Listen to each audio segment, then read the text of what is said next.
A Federação das Indústrias do Estado do Rio de Janeiro, a Firjan, estima que reduzir a jornada de trabalho para 4 dias da semana pode custar cerca de 115 bilhões de reais por ano para a indústria brasileira.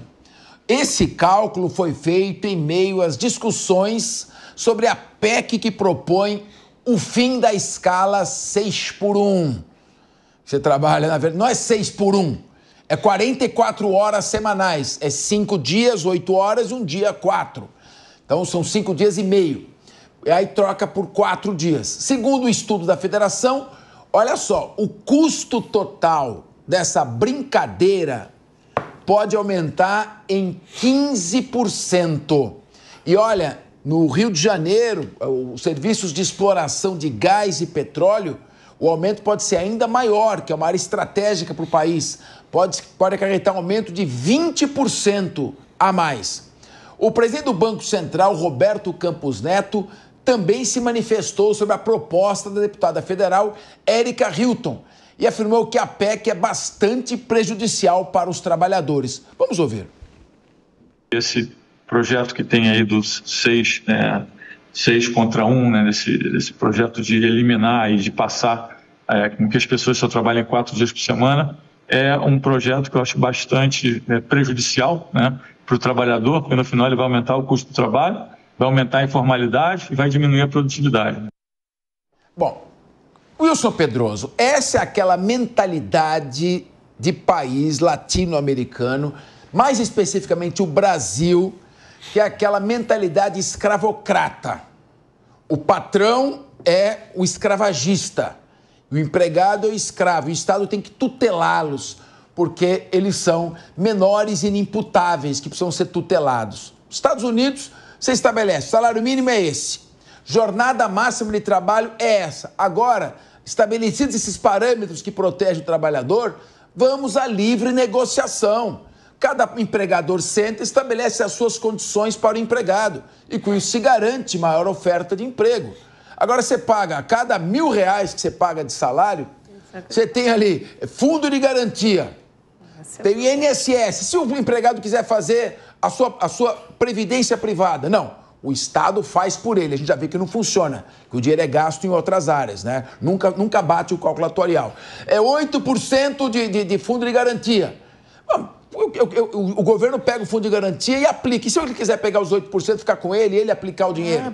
Tudo é tutelado. E agora vamos trabalhar 4 dias por semana. Eu só não entendi uma coisa. A questão aí, eu queria que você me ajudasse. Eu fiz direito. Tem conta errada aí também. Eu sou ruim de matemática. 4 por 3, estou falando que é 36. Então, minha conta é 32. Eu não sei a escola da Érica Hilton. Lá no Colégio São Luís, eu não era bom, fui para a área de humanas.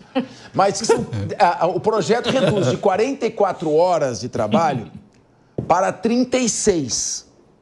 E aí são 4 dias por semana. E eu lembro, pelo menos não é nem no São Luís, hein? Eu não vou botar a culpa nos padres jesuítas.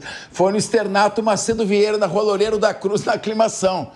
4 vezes 9, 36. Minha mãe tomava tabuada. Então seriam 9 horas por dia por 4 dias. Não 4 dias por 8, vai dar 32 horas de trabalho. Wilson Pedroso, me ajuda, eu tô perdido, meu amigo. O Capezão também era da turma que não sabia fazer conta direito. Mas essa, 4 vezes 8 eu consigo, são 32 horas. Mas o que traz muita estranheza é que ou a deputada foi influenciada e foi mal influenciada, ou ela não teve a capacidade de elaborar um bom projeto. Porque quando ela foi perguntada essa semana quais eram os custos, o que traria de prejuízo, ou o que traria de benefícios essa questão do 4 por 3, porque, Capez, eu não sou contra a flexibilização. Eu sou a favor, inclusive meu artigo essa semana no portal IG é justamente sobre o 6 por 1. Mas o que me traz estranheza, que eu não sei se é o bode expiatório, porque muitas vezes, você já foi deputado, presidente da Assembleia, muitas vezes coloca o bode, coloca o pior, o bode na sala. Coloca o pior para poder negociar, porque a deputada não soube responder financeiramente quanto isso ia causar de prejuízo ou de benefício para o país. Ou seja, ela estava totalmente despreparada para discutir uma PEC que apresentada por ela, que estava uma discussão nacional, governo federal fazendo pressão política para os deputados assinarem a PEC, tanto é que começou com fraco desempenho e na última semana avançou, tanto é que a própria deputada Tabata assinou também o projeto. Aí a turma do treme-treme, né? A rede social aperta, o treme-treme, a Léa assina. E você vê a resposta da Tabata, eu gosto muito da Tabata, ela foi muito bem nas eleições aqui municipais, mas o Twitter dela é um show somebody love. É um somebody love total, porque você vê que ela estava desconfortável porque ela foi pressionada a assinar. Mas volto a te dizer, o que me traz muita estranheza, porque eu já trabalhei no Congresso, já fui chefe de gabinete de um deputado lá na Câmara Federal, é não ter nenhum tipo de expediente para informar o prejuízo ou os benefícios da lei apresentada. Agora, Wilson, eu vou passar para a Cíntia Nunes, mas só para a Érica Hilton está na dela. Porque, olha, o projeto criou polêmica. Para ela foi ótimo. Para ela foi ótimo. Como deputada foi ótimo. Ela está aí dando entrevista, uma visibilidade enorme. Para ela foi ótimo. É um projeto simpático. Me estranha deputados que se dizem liberais, pró-mercado, liberdade de mercado, ficarem com medinho e assinarem esse projeto, sabendo que é um projeto completamente inviável do ponto de vista econômico. Eu queria ouvir você, Cíntia Nunes. Bom, o que eu tenho visto é que esse projeto ele ficou sendo assim muito agradável para as pessoas que não sabem os reflexos que isso vai trazer. Porque eu tenho ouvido muita gente dizer assim, agora eu vou trabalhar menos do que eu trabalhava. Só que a questão toda é que de onde sai o couro, sai a correia. Né? Como é que a gente vai conseguir bancar aí 2 funcionários no lugar de um se a gente tem uma folha tão onerada como nós temos? Então, talvez, se o projeto trouxesse uma flexibilização aliada a uma proposta de que a gente tivesse uma folha de trabalho menos custosa para quem coloca emprego nesse país, talvez fosse razoável. Eu, como trabalhadora, iria adorar trabalhar 4 dias e descansar 3. Inclusive, Itália, Alemanha e França já vêm adotando esse sistema. Lá, Europa.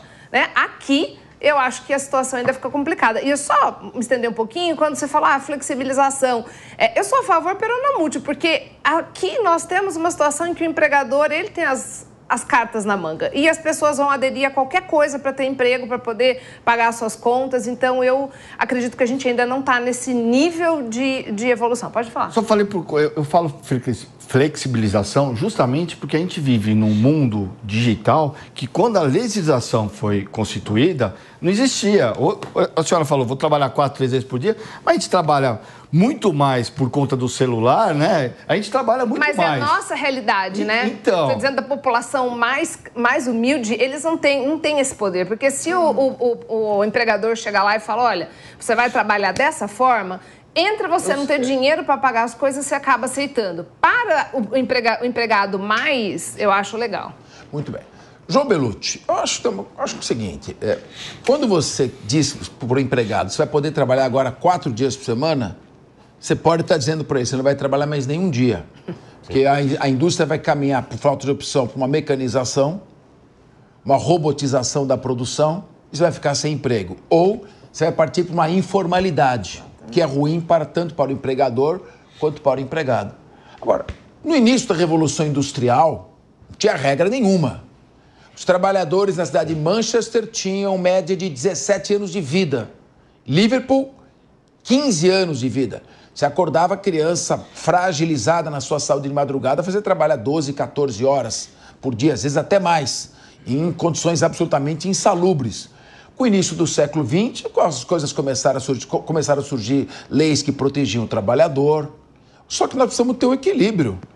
Na medida em que você fixa um salário mínimo, que é de fantasia, né? Porque aquele não dá para o sujeito sobreviver. Mas sim, é um salário mínimo, de qualquer maneira, não pode ser abaixo daquilo.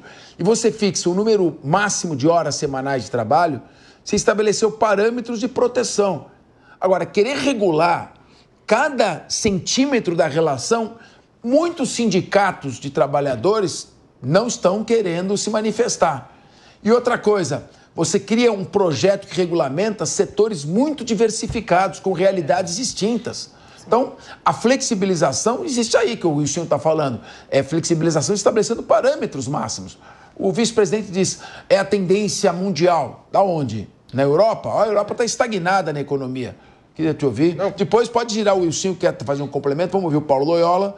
Depois o Wilson faz, que ele escreveu sobre isso, ele está enfranhado nesse assunto. Não, perfeito, Capeza. Até porque essa questão da jornada e tal, como você colocou, surgiu nos movimentos de luta dos trabalhadores, que teve a sua importância lá na época, mas era um trabalho de fábrica, né? Essencialmente um trabalho fabril, tanto que agora, como a doutora colocou, lá na Itália, Alemanha e tal, vem discutindo já a jornada 4x3 pela questão do desemprego e de uma grande desindustrialização pela qual a Europa vem passando ultimamente. Está se discutindo, é melhor a gente ganhar menos e trabalhar menos, mas colocar mais gente ou ficar com mais desemprego? Essa que está sendo a grande discussão na Europa. A deputada colocou esse tema, praticamente garantiu sua reeleição, né? Ganhou uma visibilidade enorme. Ela que já tinha ofendido bastante a Júlia Zanatta no Congresso em algumas sessões, né? De maneira bastante lamentável. Agora você vê, falta o impacto econômico da coisa, né? No mundo ideal seria a jornada 5x2 para todos, né? Com o descanso, enfim, mas é o que tem na nossa CLT. Agora o importante é colocar também que tinham outros temas muito quentes, né, sendo discutidos, aí de repente surge esse tema e os outros temas dão uma esfriada. O Congresso ele tem esse poder de pautar a mídia e jogar o assunto para lá e tira o corte de gastos para cá, então tem essa questão também de ficar pautando a mídia. Agora, se o governo se intrometer, certamente vai ser prejudicial para o trabalhador que vai ganhar menos. Como você colocou, a tributação é gigantesca, deveria ter esse parâmetro mínimo e ter o salário mínimo por hora, igual tem nos Estados Unidos, né? O seu salário por hora é tanto, você negocia com o empregador um mínimo de descanso ali que a lei demandaria. Agora, esse excesso de legislação trabalhista realmente atrapalha, como você colocou também, Capês, igual o FGTS, você tira do trabalhador, dá um rendimento pior possível do mundo, né, pior que todos os investimentos, e no final você pode usar em algumas situações muito específicas, ou seja, deixa o trabalhador decidir onde ele quer usar o dinheiro dele. Paulo Loyola, eu quero só lembrar que essa PEC, então ela precisa mudar a Constituição que fixa o máximo de 44 horas semanais, né? Tudo vira PEC, né? Então, a Constituição de 5 de outubro de 88, você precisa ter 1/3 de assinaturas. Já foram atingidas mais de 171 assinaturas, que é 1/3 de 513.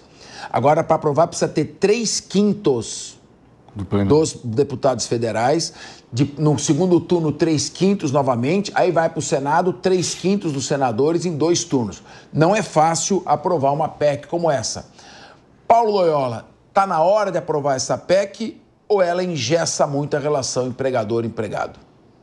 Eu acho que essa PEC vem num momento muito oportuno, como o próprio vice-presidente apontou, em algo que vem sendo discutido mundialmente. Acho que, antes de tudo, PEC nenhuma e proposta nenhuma é colocada para ser votada exatamente da maneira que ela está redigida.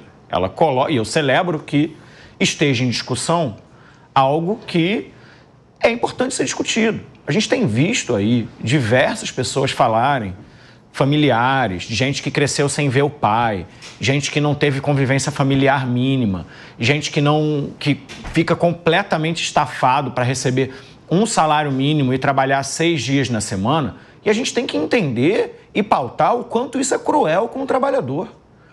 Não quer dizer que não mereça discussão, não quer dizer que para determinadas atividades que já remuneram melhor, que trabalham um outro tipo de escala, isso não possa ser discutido, não quer dizer que a gente não possa prever algum tipo de redução de imposto em determinadas atividades que serão mais impactadas. Acho que nada disso está fora da discussão. O que está em discussão é a dignidade do trabalhador.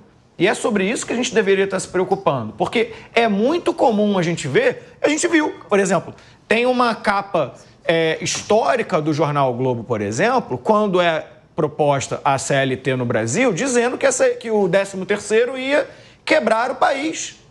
Óbvio, porque interessa aos donos do poder criticar todo e qualquer avanço que se tenha do trabalhador. Por mais que muitas vezes as pessoas que estão assistindo a gente aqui nem se entendam como classe trabalhadora, porém somos. E aí, eu acho que assim, existe sim uma reação do sistema. Agora, dizer que o trabalhador, esse cara que está ali ganhando um salário mínimo para trabalhar 6 dias, que leva 4 horas num ônibus, que dorme 5 horas numa noite, e vai falar que ele tem capacidade de diálogo com o empregador. Isso é, para mim, muito respeitosamente, isso é absolutamente ridículo. Dizer que o trabalhador brasileiro, na situação do país hoje, tem capacidade sozinho de realizar uma negociação com o empregador, beira a loucura do meu ponto de vista, assim. Agora, a companheira Cíntia citou aqui exemplos, e aí a gente tem Portugal, Reino Unido, Bélgica, Islândia, outros países onde está sendo implantado, e os resultados que estão sendo observados com redução de escala são de maior produtividade, são de mais satisfação, de mais descanso e de mais inovação na economia, porque as pessoas têm tempo de existir. Se você trabalha 6 dias e descansa 1, gente, é desumano. A gente precisa colocar o quão desumano é um trabalhador ser colocado nesse tipo de situação. Cíntia Nunes, rapidinho, por favor. Só que coçou aqui para dizer uma coisa, eu concordo super. Só que sabe o que eu acho que vai acontecer? Como o salário vai diminuir naturalmente, porque não tem de onde tirar, essa pessoa nesse dia de folga, ela vai procurar outro trabalho para poder completar a renda e vai ficar mais estressada do que estava na nossa conjuntura. É 7 por 7. Não, 7 por 0, né? Eu vou ler uma notícia aqui que eu achei... É rapidinho. Influenciadora digital com 1,2 milhões de pessoas no TikTok foi alvo de uma ação do Ministério Público porque ela, através do seu perfil, a influencer defende a população brasileira aponte um fuzil na cabeça dos deputados. E também incentiva o sequestro dos parlamentares que não assinarem a PEC do 6 por 1. Opa, manda lá pra Polícia Federal, então.